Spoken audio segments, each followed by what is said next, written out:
Hello, and welcome to this Research in Progress webinar on the rise and proliferation of above guideline increases, specifically among financialized landlords in Ontario. My name is Sarah Lewis, and as a Strategic Communications Manager at the Balance Supply of Housing, I'm very excited to kick off this timely webinar with Dr. Julie Ma, Dr. Martine August, and PhD candidate Cloé St-Hilaire. We are hosting today's webinar from the stolen territories of the Musqueam, Squamish, and Tsleil-Waututh Nations in so-called Vancouver. Indigenous people are disproportionately impacted by housing inequality as a direct result of colonial violence, and so we encourage you to consider where you live, work, and play, and how the land stewarded by Indigenous people longer than written history plays an important role in your life. For those of you who aren't new to these webinars, the Balanced Supply of Housing is a research node focused on addressing the need for the right supply of housing in Canada's urban centres of Toronto, Montreal, and Vancouver. Led by Dr. Alexandra Flynn, we are SSHRC CMHC funded and housed at UBC's Peter A. Allard School of Law, where we support over 45 research projects focused on reshaping the financialization of housing, innovating in responsive land use practices, and designing sustainable housing futures. Before we begin, a quick note that this session is being recorded and will be available on our website in the coming days. With that, let me go over a few housekeeping items. Please use the Q&A function to submit your questions. We'll dedicate time at the end of the webinar for discussion with our presenters. You can also use the Q&A section if you have any technical issues, and we'll reach out directly to support you. To read along, you can enable live captioning by clicking the CC option below, and you also have the option to translate captions into another language of your choice. With that, let me introduce our speakers today. Julie Ma is an assistant professor at the University of Toronto Scarborough in the Department of Human Geography, City Studies program.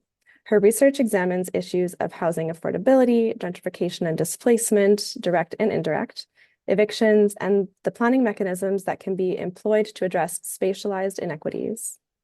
Her current research focuses on investigating evictions and above guideline rent increases, AGIs, in Ontario, examining the impacts of housing policy and landlord-tenant policy regimes on rental affordability and tenant displacement, and evaluating the effectiveness of value capture tools to generate new affordable housing.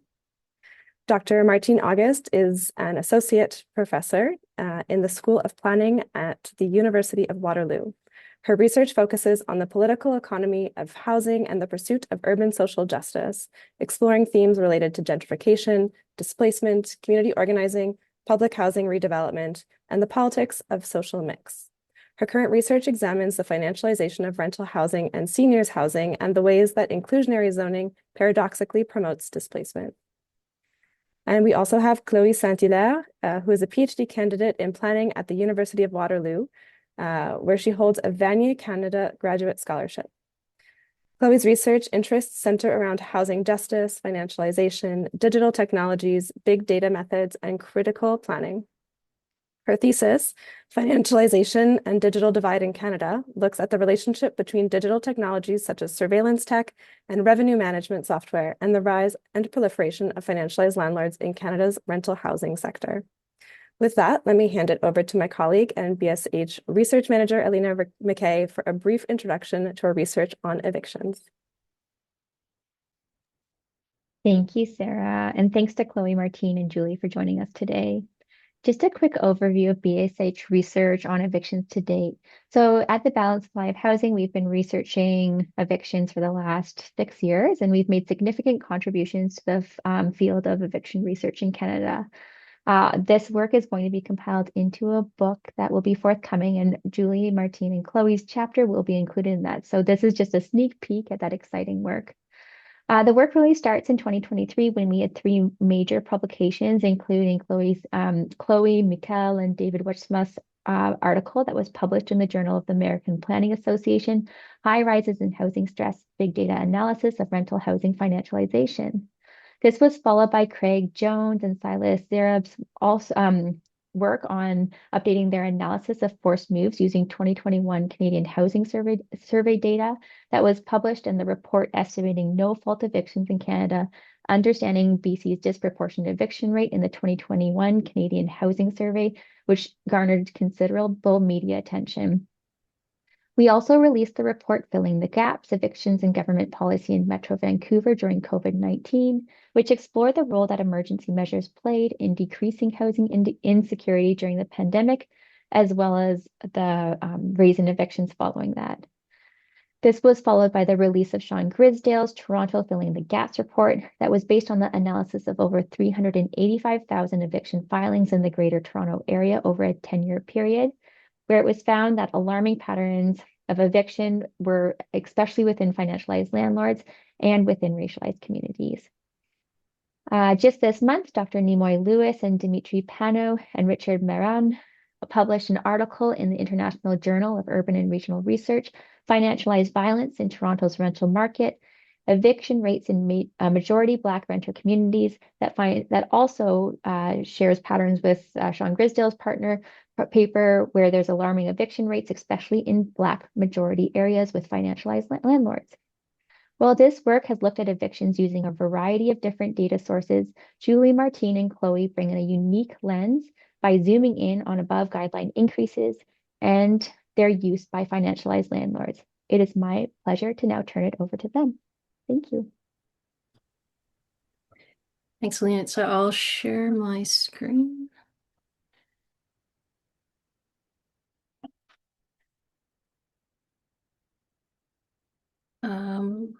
And you can see that all right? Okay, perfect. So thank you, Alina and Sarah and your team for inviting us to speak about our research and for organizing our webinar. And thanks to everyone for attending on this cold day in Toronto. So before we begin, I would like to acknowledge the traditional lands that I'm on here in Toronto, which for thousands of years has been the traditional land of the Huron-Wendat, the Seneca, and most recently the Mississaugas of the Credit. We also acknowledge that Toronto is covered by Treaty 13 with the Mississaugas of the Credit. As Sarah mentioned, my name is Julie Ma. I'm an assistant professor at UTSC, and together with my co-authors, Cloé St-Hilaire and Martine August, we'll spend the next 35 minutes or so discussing key findings from our chapter, which is titled Above Guideline Rent Increases and Financialization in Ontario. And this work is part of a larger project that is funded by SSHRC. And the goal of this overall research is to better understand the impacts of housing legislation on rental affordability and displacement in Ontario. And my co-investigator on this project is Martine August, and our collaborators are Ricardo Tranjan and Phil Zigman. Today, we'll present a part of our work, which examines the use of above guideline increases in Ontario and its relationship to financialization. I'll start by discussing the legislative context, both historical and contemporary, which will situate AGIs within a broader context, and I'll briefly outline some AGI issues. Chloe will then discuss our research methodology and the findings from the spatial and data analysis, and Martine will conclude by presenting a broad analysis of AGI filings by landlord type and outline how financial landlords employ AGIs through the examination of 2 building vignettes. And then we'll be happy to answer your questions in the Q&A. Landlord-tenant policy regimes play an important role in shaping the rental housing landscape by protecting security of tenure, but also creating the conditions in which evictions can occur.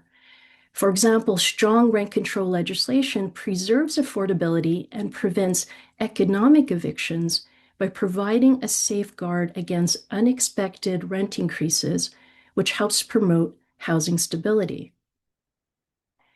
By protecting tenants from unjustified and unfair rent increases, rent control policies can significantly assist with eviction prevention.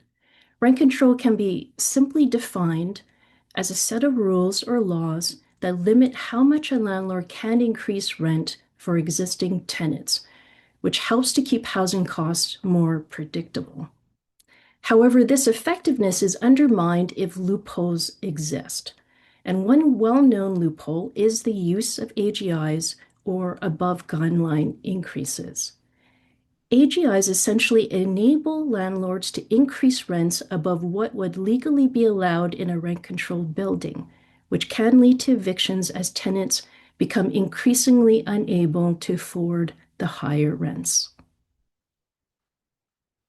In Ontario, under the Residential Tenancies Act, or RTA, landlords can only increase rent by the provincially set guideline increase for that year, which is illustrated in this table. And this aligns with the Consumer Price Index, or essentially inflation, though there is a cap of 2.5%. However, there are loopholes.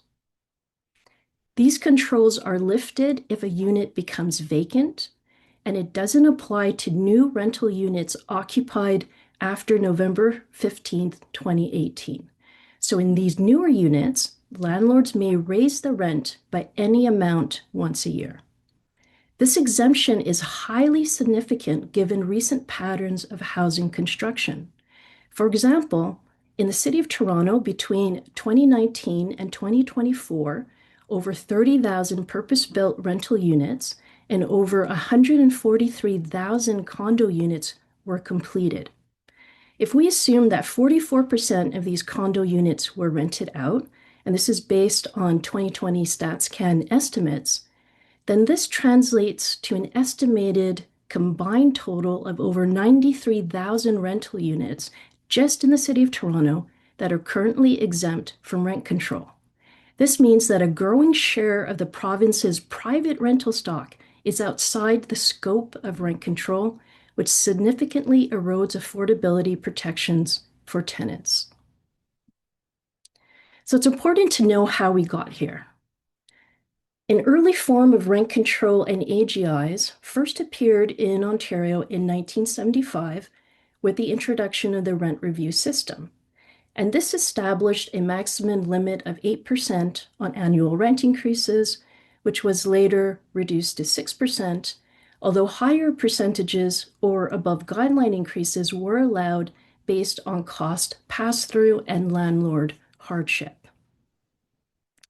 In the 1992 Rent Control Act, the system of AGIs that we know today was set forth, and new buildings constructed after 1991 were exempted for 5 years, and this was meant to address concerns voiced by the building industry that rent control would discourage the construction of new rental properties. And most importantly, vacancy control was in place.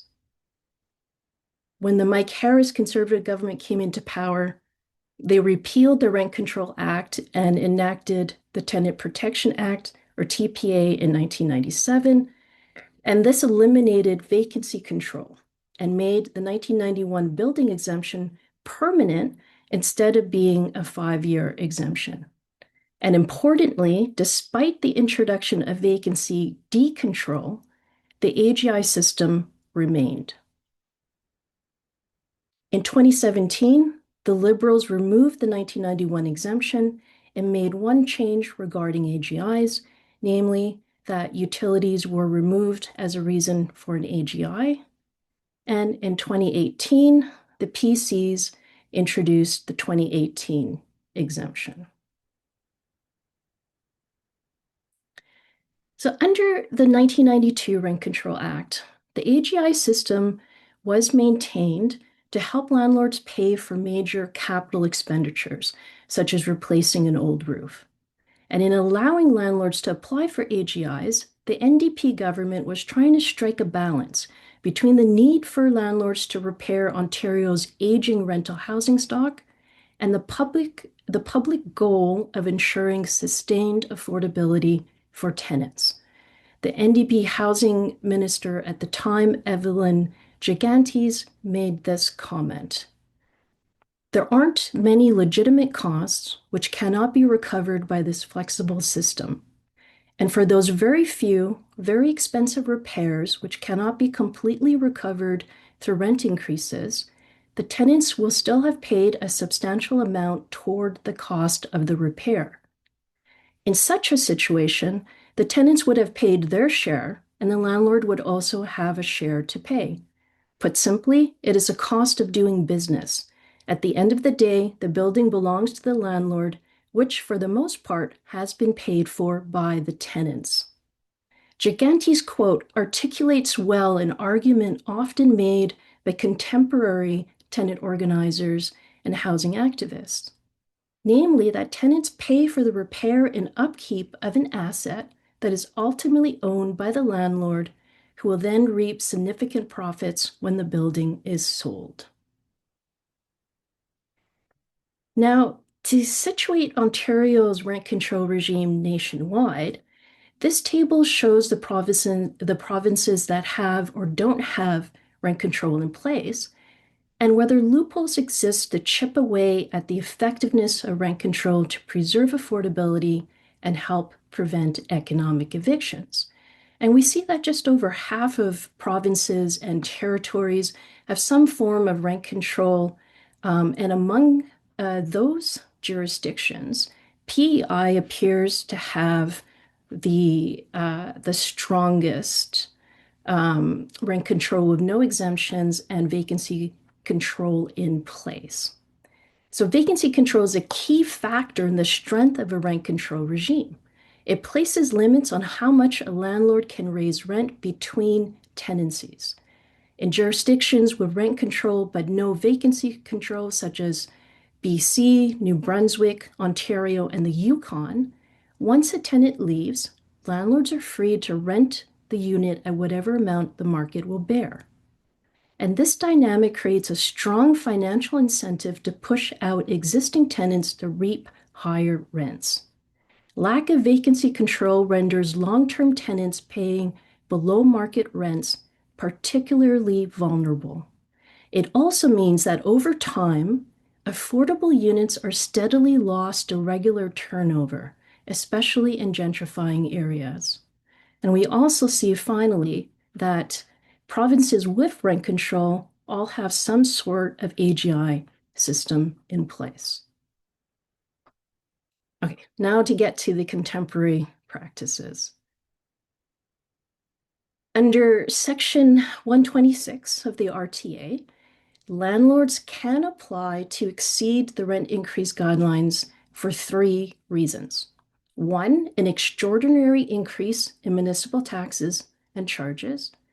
2, eligible capital expenditures. And 3, operating costs related to security services. Under the regulations, eligible expenditures are defined as an expenditure for an extraordinary or significant renovation, and the expected benefit of which extends for at least 5 years. So AGIs are not meant to cover regular and general maintenance or work that is largely cosmetic in nature or, quote, designed to enhance the level of prestige or luxury offered by a unit or residential complex. And there is a cap of 3% per year for up to 3 years for eligible capital expenditures or operating costs related to security services, though there is no limit on the amount for an extraordinary increase in the costs for municipal taxes and charges. So what does that mean for a renter? The AGI percentage is applied on top of the rent increase guideline for that year. And this is an illustrative example of what a tenant would pay if there was an AGI, a 3% AGI in place for 3 years from 2020 to 2022, as opposed to what a tenant would pay if no AGI was in place during this period. And then we see in 2023, after 3 years under the AGI increase, those renters end up paying an additional $105 a month or over $1,200 a year. Put another way, there is a 162% difference between the AGI increase and a regular increase. And the issue then is that tenants may become increasingly unable to keep up with rent increases. So the presence of AGIs is common in second-generation rent control programs, and this was noted by urban geographer Tom Slater, as this was considered a compromise to ensure that tenants were protected from excessive rent increases, but that landlords could also reap a reasonable profit. This is because in a rent-controlled building with vacancy control in place, rents would remain at a fair and reasonable level for long-sitting and new tenants. So to pay for major capital expenditures that are required after 20, 25 years or so in order to replace aging building systems, a cost pass-through mechanism could help cover any potential shortfalls if those guideline amounts over that time were not sufficient. However, with vacancy decontrol in place, some housing activists and scholars have questioned whether AGIs are necessary. And there are flaws as well in how AGIs are calculated, which could generate additional profit for landlords. And this is something that Ricardo Tranjan and Paulina Vargatov highlight in their report. And as one example that they use, a standard interest rate is assumed, and landlords are not required to disclose the actual rate. And since large landlords typically borrow at lower rates, it is highly likely that these landlords make additional profits through the financing of AGIs. Another major issue is the lack of enforcement around rent reduction. At the end of the weighted useful life of the capital expenditure, which is typically 10 to 20 years, rent is supposed to be reduced. This means that if a tenant continues to live in the rental unit up until the expiry date of the AGI, their rent must be reduced by the ordered percentage increase for capital expenditure, which can be equal to or less than the maximum percentage permitted in the AGI order. However, in practice, there is no enforcement mechanism to compel landlords to provide these mandated rent reductions, as a reduction does not happen automatically.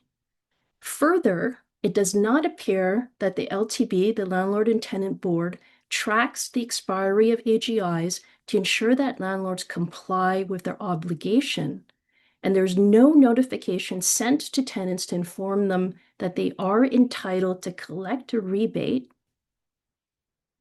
And on that note, I'll pass it on to Cloé, who will now discuss the spatial and data analysis. Thank you, Julie. So you can move on to the next slide. What we've done for this analysis is that we've looked at all the AGI filings in Ontario from 2011 to 2019. So we cleaned them and we got down to 4,557 AGI filings for the province. For each of these filings, sometimes they were for multiple addresses. So we made sure to split them out to be able to do a building level analysis of AGIs. And once that was done, we linked the AGIs to the number of units for every building, as well as we linked it to the eviction filings database to see how the AGI filings were in relation to eviction filings. So we've done a spatial and data analysis of this of AGIs, as well as an ownership analysis that Martine will cover. Next slide, please. Next slide. Yeah, okay, perfect. So for the filings, what we looked at is the number of AGI filings in the province, the filings by building size, the filings by address, and we also calculated a census tract filing rates, which we explain as the following. So the total number of units that are covered by an AGI order in the census tract divided by the number of renter households in this census tract. So as I said, for the AGI filings, we use either the National Apartment Registry or the CADMAP data to be able to have the unit count for every address that we had. And we also looked at a sample of AGI orders in Toronto to calculate the coverage rate of buildings. So an AGI filing does not necessarily apply to all the units in the building, but we estimated with the subset that 87% of the units on average were covered by AGI filings. So this gave us our census tract filing rates and some filing counts by landlord as well. And next slide, please. So the first fact that I wanted to share today was the filing count per year. And what we can see from 2011 to 2019 is that there's been a consistent increase in the use of AGI filings by landlords. So we can see, for example, from 2012 to 2019, the number of filings grew by 2.5 times. So it's quite a dramatic increase. So barring 2014, we can see that it's a practice that's been consistently used more in the province. Next slide, please. We've also looked at the filings by building size because we were curious to see if there was a rental housing type that was more prone to receiving AGIs. And what we found is that the AGI filings tended to occur majorly in the larger apartment buildings, so above 50 units and more, were the buildings that had the most AGI filings filed. But of notice is the fact that smaller units, so the small buildings that we covered in our data, including condominiums, single-family rentals, basement suites, and duplexes, still represented around 12% of the filings. So even though they would be considered the secondary rental market, they still made a significant proportion of the number of filings. Next slide, please. And then we also looked at the addresses to see if there were buildings that received more than one AGI over the study period, so the 9-year study period. And what we saw is that the majority of the filings were for buildings that received only one AGI. So 70% of the filings were for buildings that only received one. But this left almost 30% of the filings for addresses or for buildings that received multiple AGIs over 9 years, typically 2 AGIs or 3 AGIs. What this means is that if a tenant has been living there for the 9 years of our study period, the percentage of ordered increases from the first, the second, and even the third AGI would compound over time, creating a higher percentage of rent increases. Next slide, please. We've also spatialized the filings to be able to do a filing rate at the census tract in the cities with the most AGI filings. So we have Toronto and Mississauga, Hamilton, Kitchener, Waterloo, Cambridge, Ottawa, London, and Kingston. And what we typically see for the cities, except for Toronto and Mississauga, is that the AGI filings tend to be located more in the central areas of the smaller cities. So either the downtown core or close to the downtown core. For example, if we take Kitchener, Waterloo, Cambridge, the filings tend to be along the transit routes in the city. But conversely, if we look at Toronto and Mississauga, what we find is that the downtown core of Toronto doesn't have as high of a filing rate as the inner suburban census tracts, so the ones that are just around the downtown core. And now I'll pass it on to Martine for an analysis of ownership and financialization. Thanks, Chloe. So we also looked at AGI filings in terms of ownership and specifically examined the role of financial firms that own apartment buildings. We did this because research on financialization of housing has examined whether ownership type matters in terms of tenant experiences and how an apartment is managed. So when firms own properties, when financial firms own them, do they treat them differently than smaller scale landlords or nonprofit landlords or even large corporate landlords? And specifically, do they file more AGIs? Next slide. Our own research to date has demonstrated that there is a connection between financial landlords and different behavior. In a paper written by myself and Chloe, we found that financial firms in the city of Toronto charge higher rents and raise rents faster than other types of landlords. And this is associated as a result with reduced affordability citywide. In a paper that Julie and I published recently, we found that financial firms in Toronto filed for evictions at higher rates than other types of landlords. And this echoes a lot of research that's also been done in the United States related to evictions and financialization. And in both of our studies focusing on Toronto, we found that financial firms were more active in raising rents and filing for evictions in neighborhoods with more racialized and economically marginalized renters. And this is a type of finding that's been echoed in other studies as well. Next slide. So we also categorized AGI filings in our database according to ownership type. Financial firms include any firm that makes a property available to third-party investors like REITs, publicly listed companies, private equity funds, asset managers, and institutions. Some examples of these include Starlight Investments or CAP REIT. The next category that we used was chains. So in some cases, these are large corporate firms, similar size to some financial firms. They may own multiple residential buildings. They have a visible brand name. The difference between a chain and a financial firm is that the chain is not making this property available to third-party investors. And then I'll just skip this next category and move to single and multiple owner. So these are landlords that own either one apartment building or two apartment buildings. So they're smaller scale owners, but still owning buildings. And then the chain managed category that I skipped are properties that are owned by these single or multi-owners, but they've hired a professional property manager like Briar Lane or Greenwin.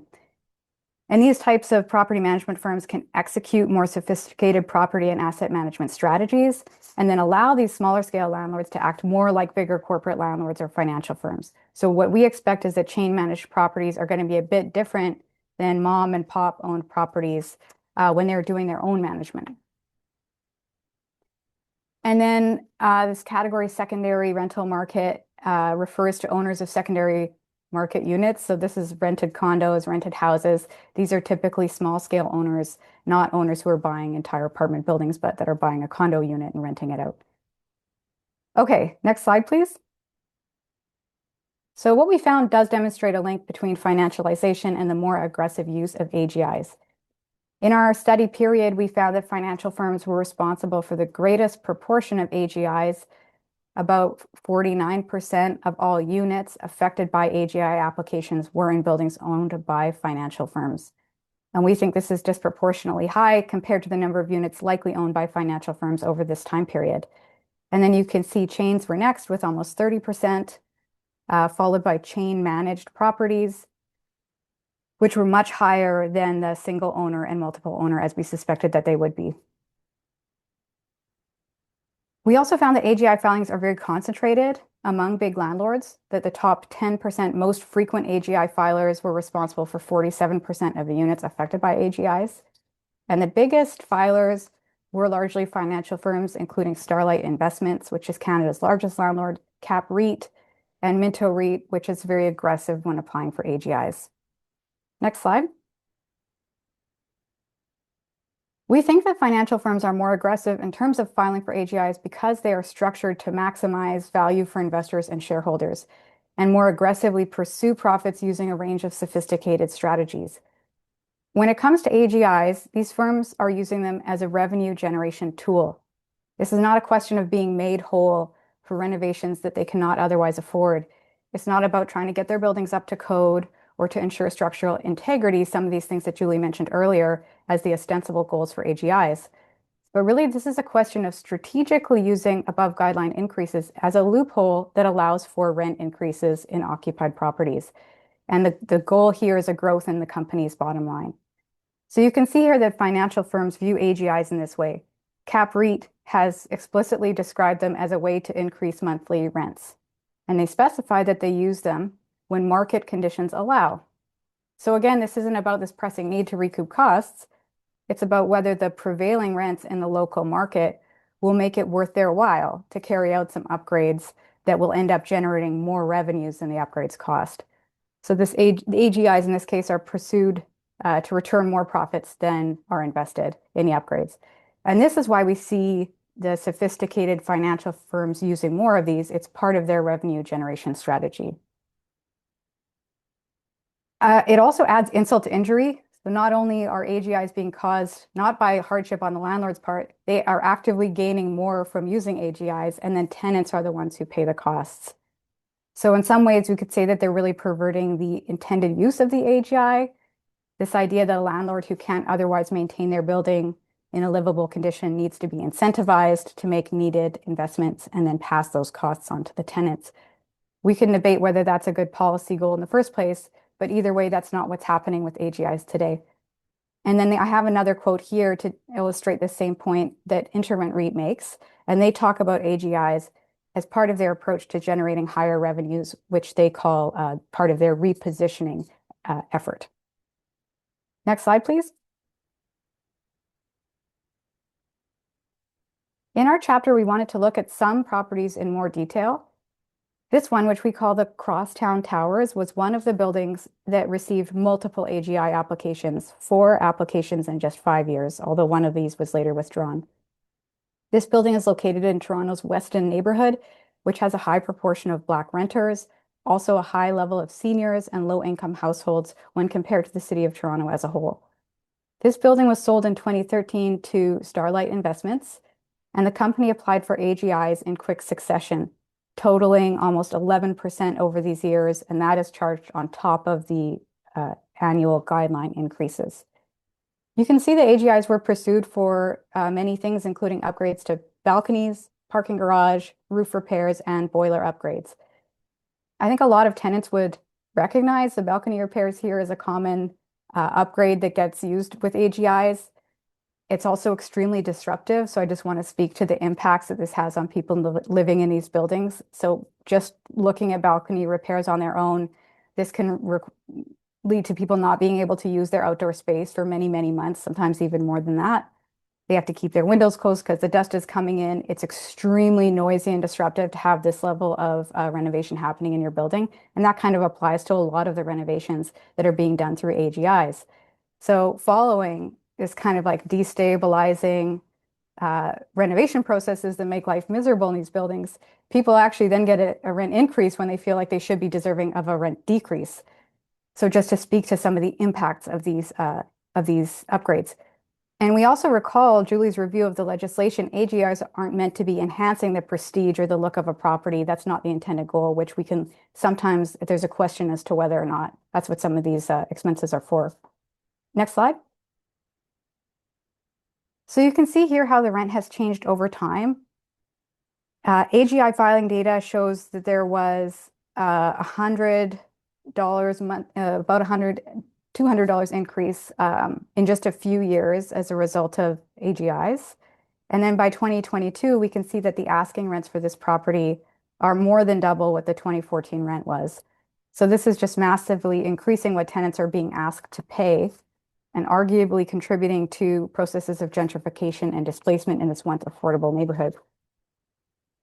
We also found that the eviction filing rate nearly doubled after Starlight bought this building. So not only were tenants getting these rent increase notices, many of them were getting eviction notices as well. And when you take these practices together, we can see how this firm is reshaping the property to drive higher revenues, but this is coming at the cost of security of tenure and affordability for the residents. Next slide. In this property, we see a similar effect from the use of AGIs. We called this building the Riverside Towers. It was also bought by Starlight Investments, but for years was owned by Sun Life Assurance, which is an institutional investor. And they had some of the highest eviction filing rates in the city at this property during the time that they owned it. This building is also in an area with more immigrant, visible minority, and low-income renters than elsewhere in the city, and has traditionally been a community with more affordable housing. In this building, we can see there was lots of upgrades, some of them which may seem more cosmetic, like lobby upgrades, for example. And those are things that can increase the curb appeal of a property and are often used as part of a repositioning program to upgrade a building and charge higher rents. So this is beneficial to the landlord, but the tenants are being asked to pay for it. We can see that Sun Life applied for AGIs in 2013, 2.3%, and in 2015, 4.23% was ordered over 2 years. And we have rent data for this building for 2024, which shows that this property currently has much higher asking rents than other apartments in the area, which we can imagine may have been related to all of these AGIs. Next slide. So I'm going to be concluding on behalf of the group today. One of our goals was to look at AGIs in the broader context of rent control, the way that Julie started us off today, and specifically looking at Ontario's rent control regime. And we argue that rent control is essential for ensuring affordability and security of tenure, not just because these things are nice to have, but they're fundamental to realizing the right to adequate housing, which has been affirmed in Canadian law. So while Ontario has rent control, we've examined how exceptions weaken its power to meaningfully protect tenants from displacement and to meaningfully ensure affordability. Vacancy decontrol allows landlords to raise rents as high as they would like, frequently whenever tenants move out. And then AGIs allow them to raise rents higher than the limit set by rent control while that unit is still occupied. In addition, as Julie mentioned, there are exceptions in Ontario that exempt new units built after 2018 from annual rent increase limits entirely. So we see AGIs as a loophole that weakens rent control further and prioritizes landlord profit making over security of tenure and affordability for residents. As you can see on the slide, in recent years, coinciding with the rising financialization of housing, we've seen more and more landlords using AGIs to raise rents. Chloe mentioned that there was a 2.5 times more, 151% increase in AGI applications between 2012 and 2019. And this is because it's increasingly being used by firms, including and especially sophisticated financial firms, as a tool in their toolbox to maximize rent increases and generate higher revenues. Financial firms apply for these the most. They're responsible for nearly half of all units affected by AGIs in our study. And this matters for those of us who are concerned about affordability, tenure security, and the right to housing. We see that AGIs are used routinely, affecting about 1/3 of all properties. And combined with other practices like eviction filings, they contribute to reduced affordability, economic hardship, instability, and displacement. Thank you so much for joining us today. We really look forward to the discussion and any questions you might have. Thanks. Thank you so much, Julie, Martine, and Chloe for this amazing presentation, very timely given the affordability crisis in Canada at the moment. We do have a couple of questions here, and before we begin, I'll just encourage everyone who is on the call to please pop your questions into the Q&A. We will get to all the questions during this time. So our first question is from Victoria Wan, who applauds the presentation as being excellent. They're a lawyer in Toronto, often advising and representing on AGI applications. And Victoria's question is, what are some policy recommendations to move forward from this AGI regime? Any tips or advice for legal practitioners like herself on challenging AGIs? And are there ways to stay connected and learn more about research from all presenters? I'll just start with that last piece, Victoria. Yes, we will be sharing links in the chat so you can stay connected with BSH Research and connect with our researchers if you'd like.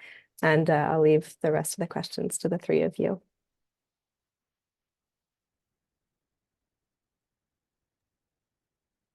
Please feel free to unmute.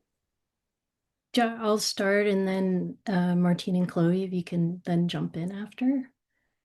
So I think thanks for your questions. They're great questions. So we think about the rationale that, I talked about Tom Slater and his work, and he shows that, AGIs or cost pass-through mechanisms are common in rent control regimes with vacancy control in place. This is because in rent control buildings where, say, tenants have been living there for 20 years or so, and then when there's like a major repair or a major building system that needs to be replaced, which is typical after 20, 25 years, and those the guideline amounts aren't enough to actually help cover some of that cost, then it acts as a mechanism to kind of ensure that it helps with those repairs. But in an environment where you have vacancy decontrol, as we have in Ontario, then the rationale kind of disappears. Because each time now a new tenant comes in, those limits are then taken off, and then the landlord can charge whatever rent that they think that the market will bear at that time. So first, as I think a lot of people have been saying that this is a key policy recommendation, that in Ontario, we need to bring back vacancy control. And then once we have vacancy control back, then we can kind of discuss what system would be most effective in actually helping with kind of covering those costs. You have in some places, if we just go back in history in 1990s, when we're talking about rent control, is that tenant organizers at the time were proposing a reserve fund, the establishment of a reserve fund in which that tenants would pay into that would then cover the cost of this. The City of Toronto also has this recommendation that they want landlords to set aside at least 10% for a reserve fund that will also help pay for these repairs. Other places around the world, they also have a reserve fund to help with repairs. We can then decide in terms, once vacancy control is back in place, what kind of system can we have in order to help kind of address that situation in which building systems would then need to be repaired, but also balancing that with the goal of maintaining affordability for tenants. And Thanks, Julie. And thanks for the question, Victoria. Yeah, getting rid of AGIs, I think would be a really great start kind of to echo what Julie said, and specifically talking about AGIs. I mean, I think one of the things we look at in this work is that there's no real rationale for having them, and they're not needed for landlords to be able to afford these repairs. It's just being used largely as a way for them to make more money. So the rationale just really isn't there for it, and the need really isn't there for it. You asked also about tips for legal practitioners in challenging AGIs. That's, I don't do that, but I know that there's been lots of work by people trying to fight against AGIs. There's a really good report that Phil Zigman led, which I have a little copy of here. I don't know, it's being kind of like it's turning into the background, but it's a piece of paper. I can put it in the chat. But in this one, he talks a lot about people trying to fight back against AGIs and the efforts that both tenant lawyers and also tenants organizing together can take to fight back. One way of doing it is working within the LTB system. That's a landlord and tenant board. And through that system, tenants can sometimes get reductions in the amount of rent increase that a landlord asks for. But he also recommends that tenants can consider working together and organizing outside of those official channels, and that can be successful as well too. And so points to some successful efforts by tenants to lead a rent strike in order to fight back against AGIs that was successful. Other efforts to directly confront a landlord kind of in the public sphere and kind of make a media case about the AGI can be successful as well. And so there's lots of different things that tenants can do. But the main takeaway I think I learned from reading the work that Bill did was about the strength that tenants have when they work together to fight these in an organized way.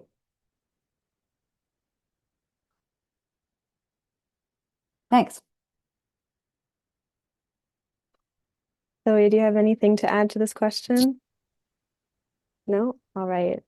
We will move on to the next one, which is from Scott Leon from the City of Toronto. He said, again, excellent research, and has asked, do you have any thoughts on policies or programs that municipalities like Toronto could consider to address AGIs specifically?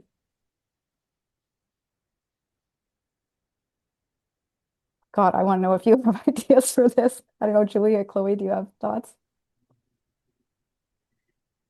It's sort of the recommendations the city has been making in terms of, having, the regulations that required landlords to set aside 10% into like a reserve fund. Could it be that maybe the city itself could help with that? I think it needs to be in combination with provincial changes to the legislation as well. So I think it'll be that it's a great question, Scott. I think we need to kind of think more about that because it does have to be in combination with efforts at the provincial level in order to be effective. Like any policies or programs that might be advanced to help address that would have to also, I think, require sort of the province to come in terms of making changes to the RTA in order to be really effective. We could talk about the reserve fund. It's a great question. I think we just need to study it and think about that a little bit more. But thank you for asking it. Maybe one, just if I can add a little bit, maybe one avenue would be from the get-go to track better the state of rental apartments through the cities, because some major renovations might not have needed to be major renovations in the first place if they were consistently maintained, and therefore an AGI might not have been filed if it was something that was in the operational expenses. So thinking of a way perhaps to be able to track better the state of the rental housing and see when and where repairs are needed, and if AGIs therefore are justified, would be perhaps a way also to help inform these practices. Yeah, just jumping in on Chloe's point as well. Scott, as you know, the rent AGIs are within provincial jurisdiction through the Rental Tenancy Act, so that's very much like provincial business. But there is ways that municipalities do have some oversights, like rental. Like there are municipalities that have incorporated rental registries, as Chloe's alluding to, as well as also like often there's bylaws around maintenance and upkeep, and so those can be, there can be some oversight in terms of to what extent is there eviction or displacement happening, and how are evictions, when are people being displaced from those, say, quote unquote upgrades, or especially when there's a rental registry tied to that. So yeah. I'll just thank you guys. I'll just also add that like more proactive enforcement of ensuring that buildings are properly maintained, because you have this kind of very frustrating situation in which a landlord can actually neglect maintenance and upgrades and save money on that. And then when it gets to the point where they need the major repairs, they can then charge the tenants for it. So then they're benefiting twice from a windfall, which is, I think, frustrating for anybody who thinks about it. I think, yeah, and then it's through maybe the use like the rent safe TO, and then how it could be bolstered in order to kind of have that connect to that type of oversight and enforcement, and also have a way where we have knowing when these AGIs are going to expire as well. So having the expiry dates very clearly stated on these buildings, so tenants who have been there for that during that period of time know that their rent should be reduced. Yeah, that would be a good thing to track. I'll also add that there's no onus on landlords to prove that they need to do this, right? And so just depending on what the rationale is, if we think that they should be allowed to use AGIs in the case that they can't afford it otherwise, right? There should at least, if that's the justification, and there's many different competing justifications for AGIs, but if we believe that one, then there should be some sort of requirement to show your books, right? And demonstrate that you actually do have this need. I don't know if that's a policy that I even agree with. If you can't manage your property in a way that you can keep it updated or upgraded with the rents, then maybe you're not a very good property manager and you should be forced to commit to a reserve fund like Julie suggested. But there's very little onus on landlords to show that they need to do this or prove anything. And another thing that that we've found in this research more broadly is that a lot of the times ineligible expenses are only caught because landlords are fighting against the AGI, right? And going line by line through the receipts and things that the landlords show, and then landlords will remove those things. But if the tenants don't get together and organize and try to fight against it, everything just gets kind of like rubber stamped. And so there isn't much effort on the part of the province to check and see if expenses are eligible and these types of things. So really, there's not much effort made to make sure that landlords are following the rules, I guess. And we can also challenge those rules, but. Yeah, and to ensure that a capital expenditure listed in one AGI was not listed in a previous one as well, to make sure. Yeah. Thank you for that very comprehensive answer. We have One more question. Chloe, this one's for you. In your bio, it says that you're conducting your thesis research, which parallels this project on the use of technology among financialized landlords. Can you share any insightful findings that connect to this research? Yeah, great question. So basically, in my thesis, that's close to be wrapped up. What I found is that PropTech is predominantly adopted by larger corporate landlords, often financialized landlords. So not only are they the adopters, oftentimes they will either also develop the PropTech themselves or fund PropTech and then use it in their buildings as testing ground for technologies. There's two main rationales why PropTech is becoming more adopted in rental building management. One, it has to do with operational efficiency, so being able either to do things more quickly or to do things at a larger scales, which usually results in decreasing costs for landlords. And the other source of property technology is to enhance the tenant experience. So add digital technologies in the rental building for creating a curated living experience for tenants where they can book amenities, social events, etc., through the use of digital technologies. So for practices such as an AGI filing or even an eviction filing, PropTech can be used to rapidify or quicken the way you can either file an eviction filing or look into even doing an AGI. I haven't seen any PropTech firms that specialize in AGI filings. There are some professional firms that can do it on behalf of landlords, but not through PropTech. But I wouldn't be surprised in the future if there's a way that AI and construction expenses is used to be able to streamline producing an AGI filing.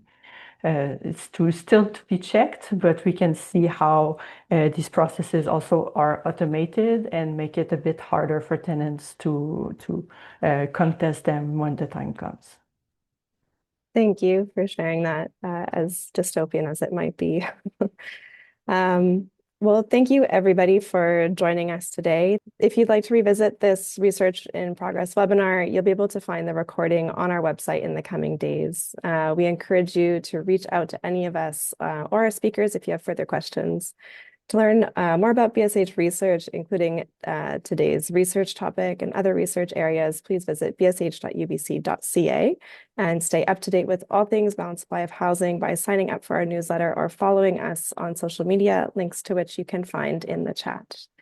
With that, thank you once again for joining us today. We hope to see you at our next Research in Progress webinar, which will be on February 25th.